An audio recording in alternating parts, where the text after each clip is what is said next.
What is up, guys? Fire here for another battle on the SBC League. As you know, I just posted my Meet the Coach of the Ottawa Centrets. Of course, this is week number 1 of the battle. Week number 1 of the league, whatever. I'm tired, don't blame me. So here we are up against Yostuff, our week 1 opponent, and once again, just as the other two battles, we are on the other side. We brought the Gudra, Victini, Fortress, Megalophony, Hippowdon, and the Excadrill. So we have the Sand Duo, which is awesome. Now looking at his team, we're just going to operate into the battle. By the way, looking at his team, we are definitely scared of the Gliscor and the Vaporeon. We have a direct counter to Amoonguss in Gudra. And Volcarona also, Gudra. Haxorus, we have Hippowdon, and Florges. I mean, Florges can't do very much to a to Victini or even Excadrill if it's not carrying HP Fire. So everything except that Vaporeon and the Gliscor is kind of not that scary, you know. Vaporeon may carry Toxic though, so I mean, if it does not carry Toxic, we wall it completely with a Gudra. If it carries Toxic, then we're kind of screwed. And Fortress lets us set up hazards with the Gliscor, so that's pretty awesome. So we're just getting hop right into the battle. Let's start the normal speed and play. So we lead off with the Lopunny. We want to get our Mega Evolution as soon as possible. We're gonna get the Fake Out off, and try to scout for leftovers, scout for what kind of set he is, you know. So by this we know he's physically defensive. Meaning I don't want a high jump kick. He may have protect too, so he may be wish protect. He just goes straight up for the wish though, which is kind of, I mean, if I went for the high jump kick there, he would have taken massive damage. So here we go into the Gudra to take anything, and he goes for Toxic. So he does carry the Toxic, which is not good. And we miss our Toxic, so we're just gonna have to go for a Toxic one more time. Toxic was unfortunate, but didn't really matter that much. And now we don't want to take so much. We don't want to take so much damage, so we're just gonna go ahead and switch straight out into Fortress. And for whatever reason, here he goes for the Scald. Knowing it's gonna do maybe like 5%, he goes straight for the Scald, and he gets the burn on Fortress. Now, if you can notice, by the way, the burn did about 45%, and if he did, or the Scald did about 45%. If he had not gotten the burn, another Scald would not have killed us. We also have the item called Custap Berry, which if we get under 25% health, our next move has priority +1. So we are going to get Stealth Rocks up. At least we're going to try. So go ahead, Fortress. For whatever reason he doesn't Scald me against, we get some free Stealth Rocks. We go down to 30%. 5 more percent and we can get our Custap, but that's kind of really unfortunate, isn't it? And then we want to save the Fortress, so we go straight into the Gudra, which is still going to be taking Toxic damage, and that's super unfortunate. There's not much we can do to the Vaporeon, by the way. We just wanted to free switch into whatever, so we're going to go for the Toxic. Now expecting the Heal Bell, we're going to switch out again. So go ahead, Gudra, you can switch. We're going to go into the Hippowdon. And once again, for whatever reason, he goes for the Scald on the Gudra. He doesn't get the burn this time though, so that's great. And Hippowdon is so important in this game. We need him for Haxorus. We need Hippowdon for Haxorus. And so we're just going to go ahead and switch and just kill off Fortress here. So that was just a very unfortunate series of turns. Vaporeon really destroys our team. Victini is a Choice Scarf variant this game, and Bolt Strike can do massive damage, but yeah, I don't think you can OHKO from this. So we're gonna go into the Excadrill, knowing that he can't kill us with the Scald. If he gets the burn, that's unfortunate, but we get a Swords Dance up, and here's where we can Earthquake to kill whatever wants to come in. Yeah, the Gliscor is immune to it, but an Iron Head can definitely do some damage. So here comes the Gliscor, and we don't want to risk it. Now that we took Life Orb damage, we stand a chance at dying to the Earthquake, so he goes straight up for the Protect. So we go into the Hippowdon, and this is where he's going to get his own Stealth Rocks up, and that kind of sucks. So we're going to go for the Ice Fang. Now predicting the Protect, we're going to be smart, and we're going to get this Hippowdon back up to full. So there goes the Slack Off. And then, finally, he's going to go for the Toxic, I'm pretty sure. So we're going to go back into Gudra, who does carry the Ice Beam. Takes the Toxic, just absorb it. We're already poisoned anyways, right? And then we get to go for the Ice Beam. Now, of course he's going to protect, right? Because it's a Gliscor. So he's protecting. We're going to go for the Ice Beam. He knows we have Ice Beam now. And we don't like the situation. Now, whatever comes in, Gudra can kind of handle. We want to go for the Ice Beam just because anything that comes in can get hurt. The Florges especially. We also have Sludge Bomb or whatever. So, there you go. We predicted that very nicely, went for the Toxic, and now we have a poisoned Florges on the other side of the field, so that's great. We don't want to take a Moonblast. We actually really need this Gudra for the Gliscor, so we're going to switch out into the Excadrill. He goes for Moonblast, he goes for Switch, he goes for whatever he goes for. We're safe, so Excadrill is safe here. And I guess he predicted that very nicely. And he goes straight onto the Gliscor, which we can't do anything to right now. He's gonna go for the EQ, I think. Yeah, he goes for the EQ, gets 48% damage. So one more should take us out. We're just gonna get a fake out off. He's gonna protect, which is, you know. Next we get the Ice Punch, which does 70% damage, which is awesome.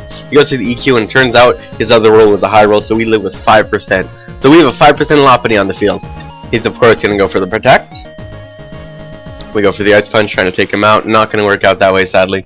And now one more Ice Punch is going to take him out, so he switches. And in comes the Amoonguss. We Ice Punch it. I don't think he knew how well the Amoonguss could take an Ice Punch. That's not very well. So we're going to get to kill the Amoonguss, or he's going to switch out into the Florges, and we're going to be able to kill his Florges now. And so that was just really unfortunate of him to do. He switched out into 2 different Pokemon, which all took damage. So I got nice damage off on the Gliscor. I got to kill the Florges, and I got some damage on the Amoonguss. So that's really unfortunate for him. Now I know that an Ice Punch won't kill the Amoonguss, so we're gonna switch, knowing that we have Rapid Spin left on the Excadrill. And he's gonna go for the Giga Drain. So there we go. We now have our Sap Sipper +1 attack. Not too useful because we're all special, but here comes the Ice Beam. 37%, not too great. No, not too great at all. And he goes for Synthesis. So here's where we want to switch out, because Goodra has Ice Beam for the Gliscor. We need Goodra to win. Alright? We need Goodra to win. It's gonna be terrible if we lose this Goodra. So here he predicts that switch, or he just wants to get some free chip damage, like a 10% max on that Goodra. So he goes for the Sludge Bomb. We go on to Victini, get a V-Crate, and one-shot the Amoonguss. Victini, you are a boss. And Victini cannot speed on anything on this team right now, so that's great. He goes into the Haxorus though. We're Scarf, so we're going to want to switch because we want to preserve the Victini. So here comes the Hippowdon, who's at full health now, thanks to that Gliscor. And he's going to go for the Aqua Tail, which does 47%. So one more, we should be able to live unless he gets a really high roll, but no, he's not going to get a high roll. We're going to be able to stall him out with Stack Off, and now that he's Life Orb, so he's taking damage from Sandstorm and Life Orb every single turn. We can just Stack Off stall this, get back to full HP. It's really awesome. So he's gonna switch out now into the Gliscor, as I thought. Yeah, Gliscor. He's gonna try to Toxic guy, I guess. I mean, it's probably his best play, Toxic in my wall, because this wall really does kill that Haxorus 100%. So we're gonna go on to Goodra one more time. We're gonna actually sack it off, and let's pause it for just a little second.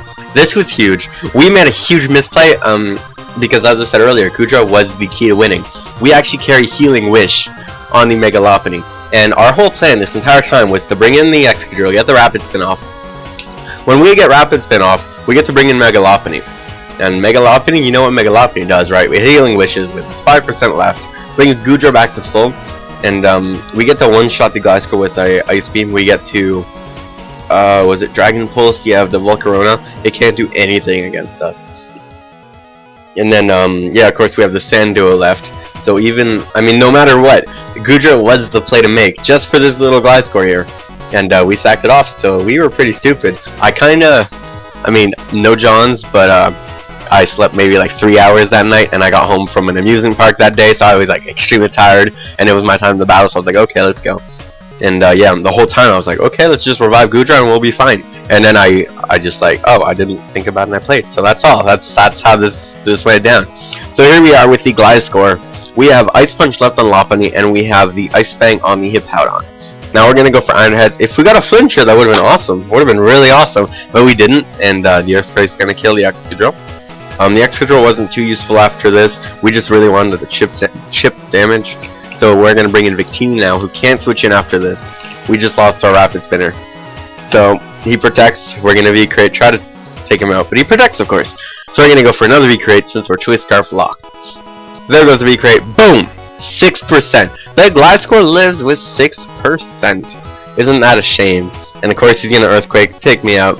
Now, at this range, I can bring in Hippowdon and go for the Ice Fang. And even if he protects one more time, he's not going to live the Ice Fang, so we're good. And so this is where the Gliscor may or may not go down, depends if he switches. So I'm going to Ice Fang, of course. And yeah, he made the correct play here, sacking off his Gliscor, because that Volcarona can do, I think it was 67% of my Hippowdon set, if he doesn't set up at all. And yeah, he really wants to keep his Volcarona at healthy, because if he does not, then Hippowdon will sweep this entire team. So he goes for the Aqua Tail, gets some nice damage off. We're just going to try to stall out this a little bit, because we know that we're toxic, and we know that if Lopunny comes in, it dies. So we're just trying to get a little bit of Life Orb damage, and we also want to be at the most HP we possibly can for that Volcarona. And the only chance we have of winning at this point is if the Volcarona does not carry the Giga Drain, which I don't see why he would do that, but I mean, let's go ahead and see. So this is where we're actually going to switch into the Lopunny. So there goes the Lopunny. We're going to go ahead and die. Sandstorm's actually going to run out, which is a shame, but it's, I guess, great because we get to bring in Hippowdon and renew the sand. So there we go. We got some little bit of Stealth Rocks damage. She's gonna Aqua Tail again. We're gonna slack off again, of course. He actually got a little bit of a really high roll on that last hit there. So we end up being at 67% exactly after his Haxorus died. So in comes the Volcarona, who might have Giga Drain, might have Bug Buzz, might have Fire Dance, might have whatever. Now at 51% we can definitely kill, and we can definitely live that Giga Drain. So he did have Giga Drain that whole time. We lived at 4 HP, and Earthquake does not take him out. So damn you, Giga Drain recovery. And that's a good game. And honestly, we lost because of that one little misplay with Goodra there. All we had to do was bring in the Excadrill, get the Rapid Spin off, and we won the game. It was that simple. But yeah, we misplayed hard. And I knew I had to do that the whole time. This wasn't like an after the game thing. I realized I had to do it, but I just didn't do it. So yeah, that's on me. So we lost week 1 of our we lost week 1 of the SBC, but that's fine, guys. This was an intense battle. It really was. It was down to 1-0, which is awesome. And yeah, I misplayed a bit. There was a little bit of hacks in the beginning on that burn and the toxic miss, but it didn't matter too much except for scouting purposes and getting 2 layers of free spikes, which could have mattered, could have not mattered. Who knows? Anyways, guys, that was an amazing battle. Thanks for watching the video, and thank you to Yostuff. Good luck to you in the rest of the season, and hopefully I will see you in playoffs. So yeah, I'll see you guys next time, guys. Bye.